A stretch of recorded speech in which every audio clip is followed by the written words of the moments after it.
This is DJI Mini 3 Pro, and today I'll show how you can switch the white balance between automatic and manual mode on this device.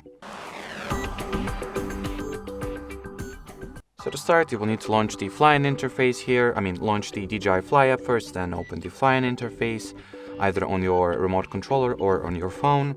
Then here tap at these three dots, thus launch settings, then enter the camera category. Scroll down, find the white balance here, and now it is set to be automatic, so it will automatically adjust its value. You can enable the manual mode and set set the white balance to whatever value you want it to have. You can make it that everything will seem warmer or colder than it actually is. So that'll be for this video. Thanks for watching, and bye bye.